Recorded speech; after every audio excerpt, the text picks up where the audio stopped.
Tonight, we descend. Every morning, she wakes up with no memory of yesterday.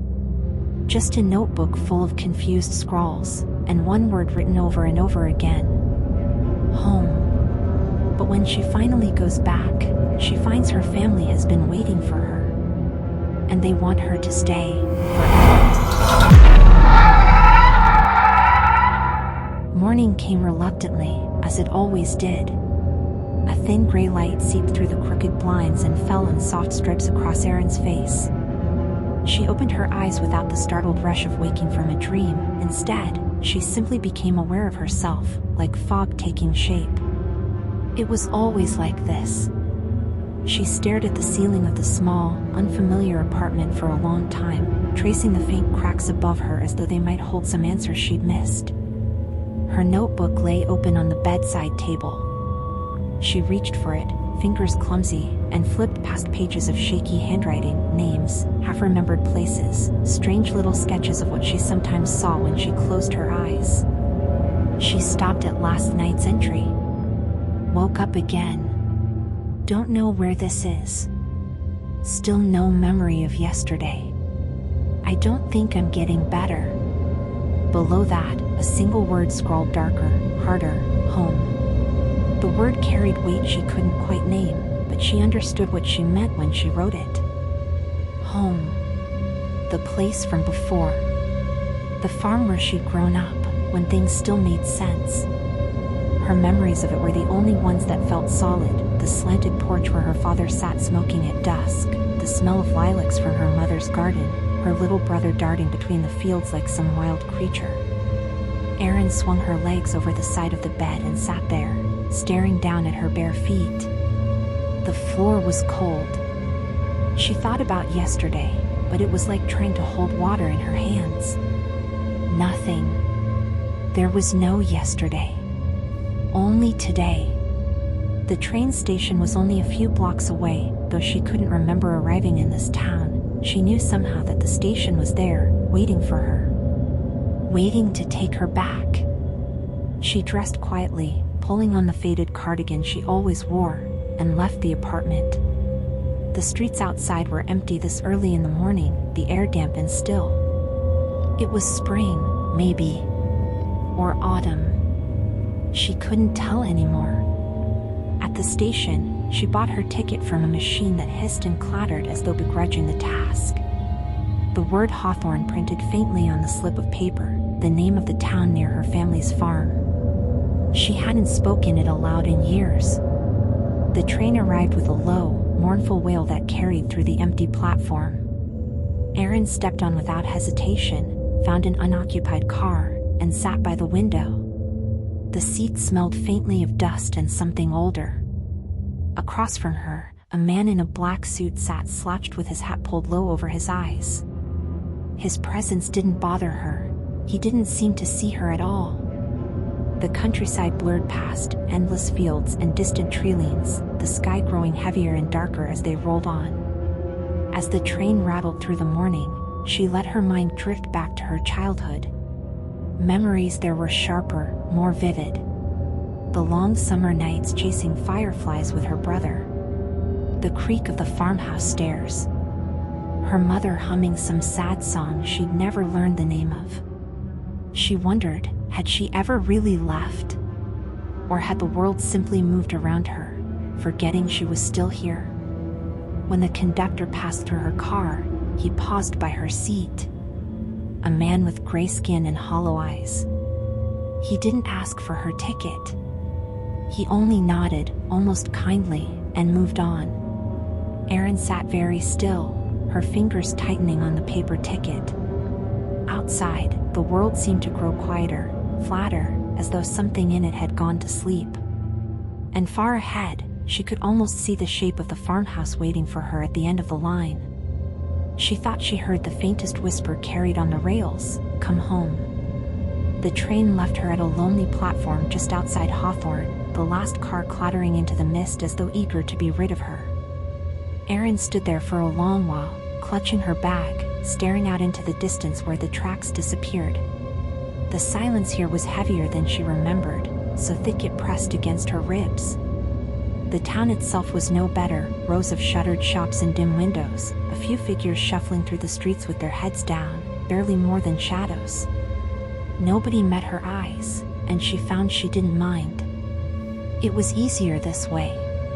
The walk to the farm took longer than she expected, the old road half swallowed by weeds and broken fences.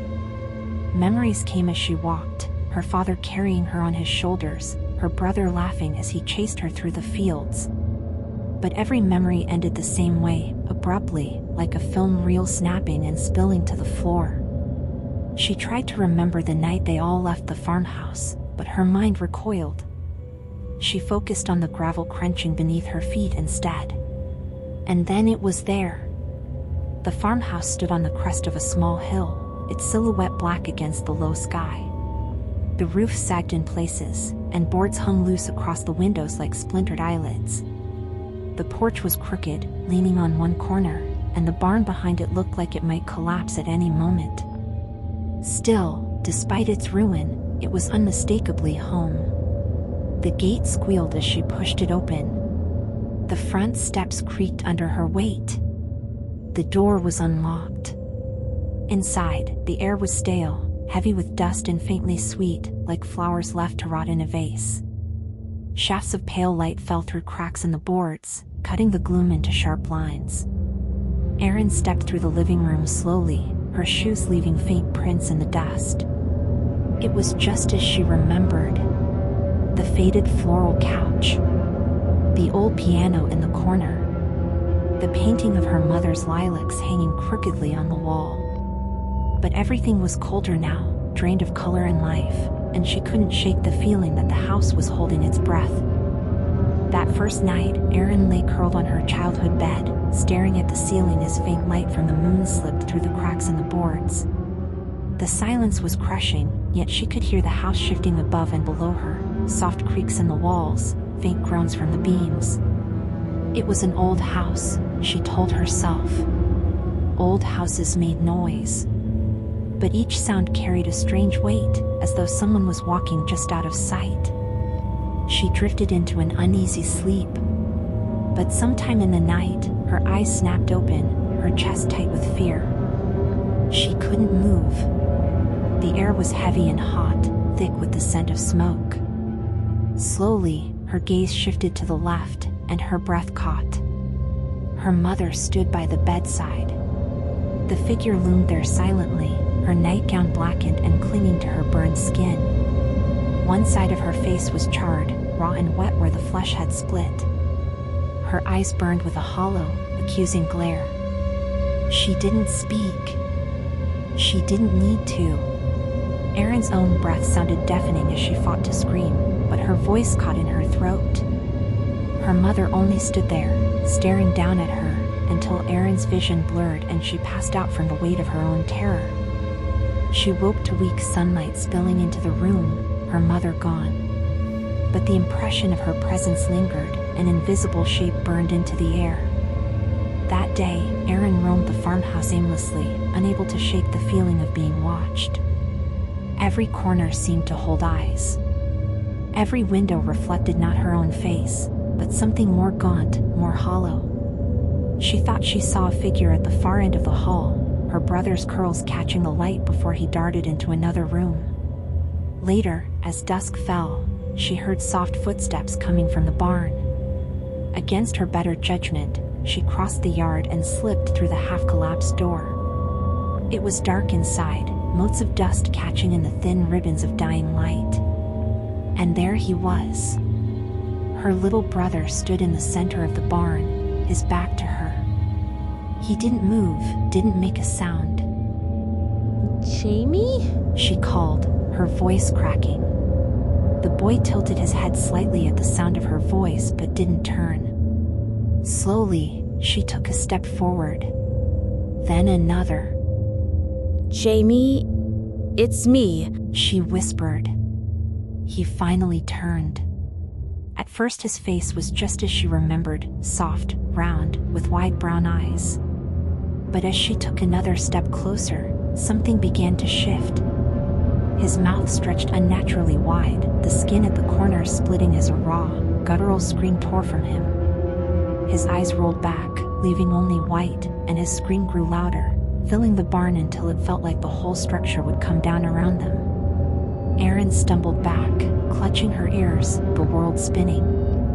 His distorted figure rushed toward her, his scream still echoing as everything went black. When she opened her eyes again, she was on the floor of the hallway inside the house, her head pounding. The air was thick with the smell of smoke, and the faint sound of whispers curled through the dark.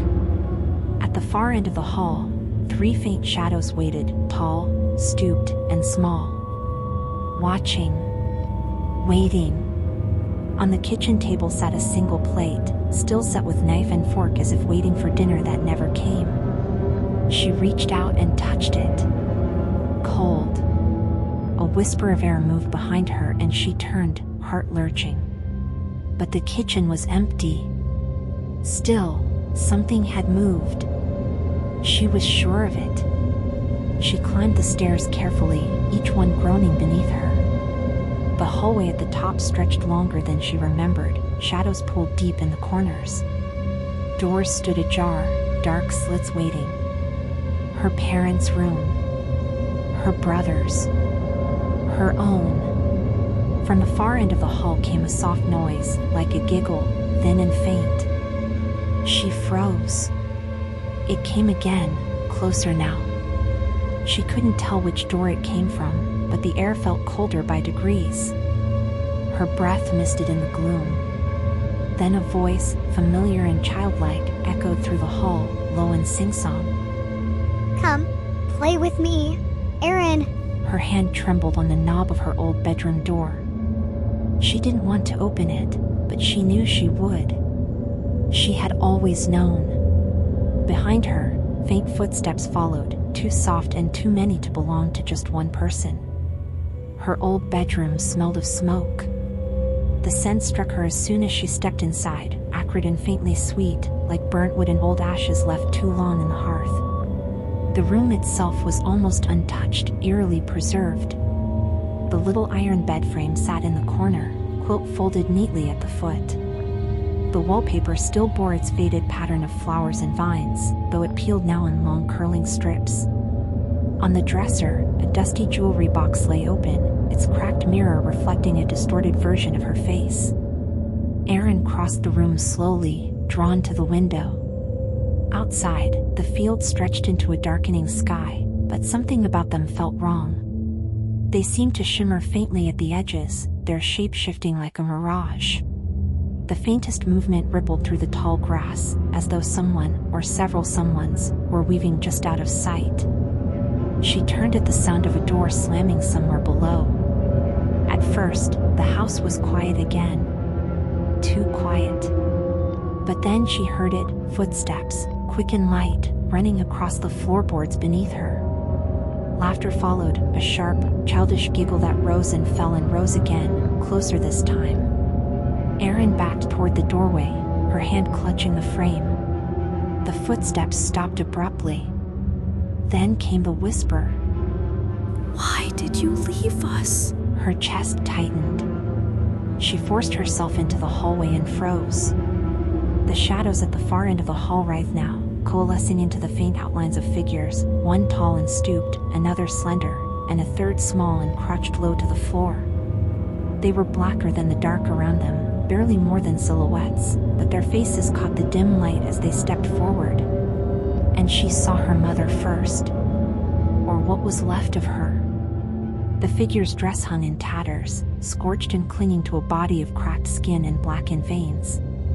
Her face was half turned to ash, yet the eyes still glittered wetly as they fixed on Erin. Her mouth moved in a silent accusation.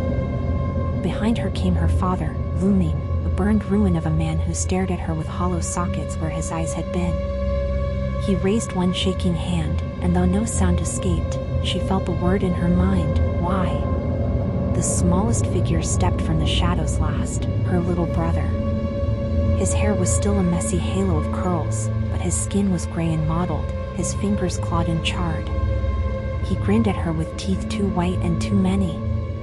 He giggled again and darted into one of the bedrooms. Erin's knees buckled. She sank to the floor and pressed her hands over her ears. But the house wouldn't let her shut them out. Whispers curled around her like smoke, seeping into her mind. You left us. You forgot us. You don't belong out there.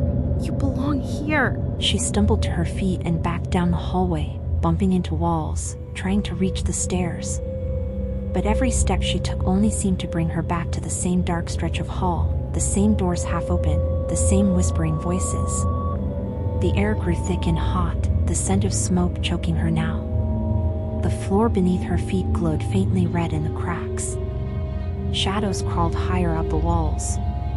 She caught sight of herself in a shattered mirror at the end of the hall, and her reflection grinned. Then the house groaned around her as if alive, and somewhere deep inside its bones, she swore she heard them calling again. Come play with us, Erin. Stay with us forever. The hallway stretched before her, impossibly long, impossibly dark. Erin lay on the floor, her breath ragged and shallow, her ears still ringing from the scream. The air hung heavy with the scent of smoke and something deeper, sweeter, like earth turned over for a grave. She forced herself upright, her legs trembling, and stared at the three shapes waiting for her at the far end. Her mother. Her father. Her little brother. They stood in silence at first, little more than black outlines against the faint light bleeding in through the cracked windows. But as she rose to her feet, they began to step forward, one after another, moving as though pulled by the same invisible string.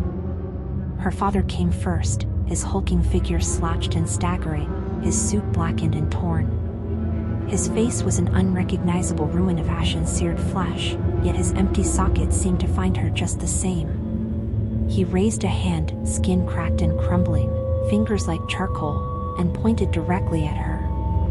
The sound of his voice was not a voice at all, but a dry rasp that filled her mind rather than her ears. Why did you leave us? Erin staggered back, shaking her head. I didn't, she whispered hoarsely. I swear I didn't.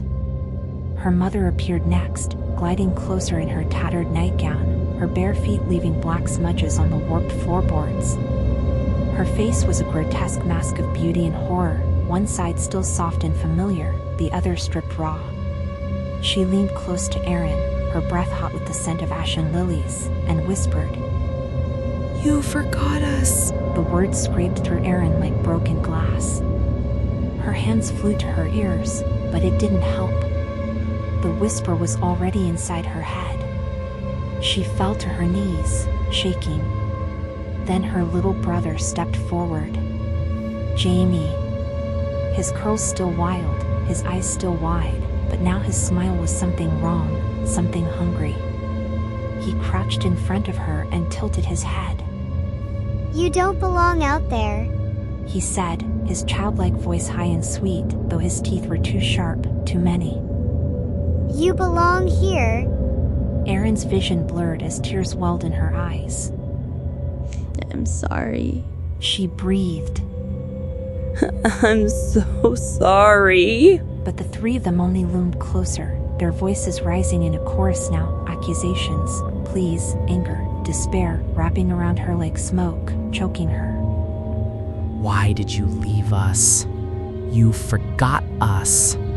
You belong here. Stay here. Stay with us. The walls of the house groaned as though in pain, the floor beneath her feet glowing faintly red in the cracks. The air thickened, shimmering with heat. Whispers curled through the darkness, joining the others in a deafening cacophony.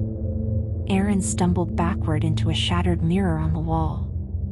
Her reflection stared back at her, and it smiled. Not with her mouth, but something deeper, something hollow. Her mother's hand clamped down on her shoulder, burning through the fabric of her cardigan. Erin cried out as she was pulled to her feet, the smell of fire and earth filling her lungs. At the far end of the hall, the door to her bedroom stood open now, and beyond it, the faint flicker of orange light lit the darkness. The whispers called her by name. Erin. The door yawned open, and beyond it, her bedroom was bathed in a sickly orange glow. Erin's breath came in short, shallow gasps as she stumbled toward it, her family's whispers a constant hiss in her ears. The heat pressed against her skin now, suffocating, as though the whole house were slowly catching fire around her. Her feet carried her through the doorway almost against her will. The room was exactly as it had been before, but it was burning. Flames lit the edges of the wallpaper, creeping across the floorboards, curling the curtains into blackened tatters. Yet nothing crumbled, nothing fell. The fire was alive but frozen, caught between one moment and the next. In the center of the room stood a little girl. Erin stopped dead, her heart hammering as she stared. The child wore a pale nightgown, her bare feet streaked with soot. She stood with her back to Erin, small hands clutching a ragged stuffed rabbit. Her hair was tangled, and the faint light of the flames made it gleam like a dark halo. Something deep inside Erin began to crack. Jamie? She whispered, her voice breaking. But she already knew it wasn't him. The girl turned slowly, and Erin saw herself.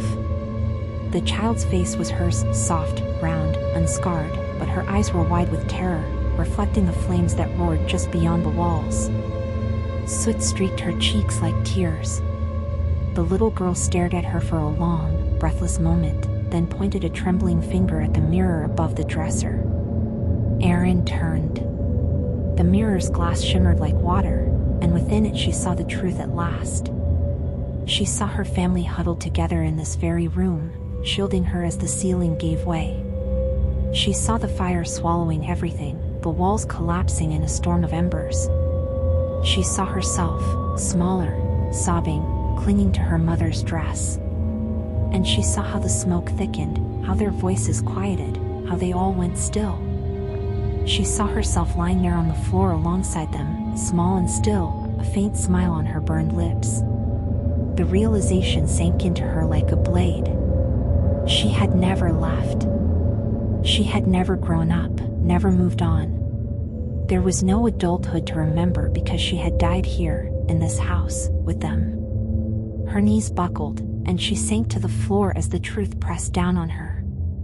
The child, her child self, stood silently beside her now, the stuffed rabbit dangling from one hand. The flames hissed and crackled, filling the silence. Behind her, she felt her family drawing closer. The charred weight of her mother's hand rested on her shoulder. Her father loomed just behind, his presence heavy, while Jamie crouched by her side, his grin strangely tender now. The whispers softened, almost kind now. You're home now, her mother murmured. Erin closed her eyes as the flames roared higher, curling around her like a shroud. For the first time in what felt like forever, she remembered everything. When Erin opened her eyes, the flames were gone. The room was dark now, quiet but for the faint groaning of the house as it settled into itself. Ash drifted lazily through the air like snow, catching in her hair, clinging to her sweater. She stood slowly, her body heavy, her limbs stiff as though she hadn't moved in years. Her family stood behind her still, her mother, her father, her little brother, watching silently. But now there was no anger in their eyes. Only something like sadness. Or perhaps acceptance. The whispers that had once clawed at her mind had gone soft, thin as breath. They trailed after her as she stepped into the hallway, barely audible. Words she couldn't quite understand anymore. Words she didn't need to. The house seemed almost peaceful now. The sharp heat of the fire was replaced by a still, cool air that smelled faintly of earth and smoke. The walls no longer groaned under the weight of her memories. The floors no longer burned underfoot. She walked slowly toward the front door, her feet silent on the boards. When she opened it, the world outside was neither day nor night. The field stretched out before her under a pale, colorless sky. The ground was soft beneath her feet, each step raising the faintest wisp of dust. The farmhouse loomed behind her, quiet and still, its windows black and empty. Erin paused on the threshold, glancing back just once. Her family stood framed in the doorway, her mother's hand resting on her father's arm, her little brother clutching the stuffed rabbit she'd left behind. They didn't smile. They only watched her, their shapes fading slightly as though the distance between them was already too great. Her breath caught in her chest. She almost turned back. Almost. But instead, she faced forward and stepped into the open field. The sky stretched endlessly above her, the air thin and dry, and she walked on without looking back again. Far behind her, the house stood quiet. And far below, buried in the blackened bones of the foundation, her name was still carved into the scorched wood beam. Four names side by side, written in a child's hand. On the edge of the field, Erin stopped. A faint wind stirred, carrying with it the scent of lilacs. For the briefest moment, she thought she heard their voices again, soft, beckoning, a chorus that faded as quickly as it came. Her reflection caught in a shallow puddle at her feet. She stared at it for a long time. The girl staring back wore a faint, hollow smile. And then Erin walked on, into the pale horizon, her figure shrinking against the emptiness, until she was nothing at all. The farmhouse watched. And waited.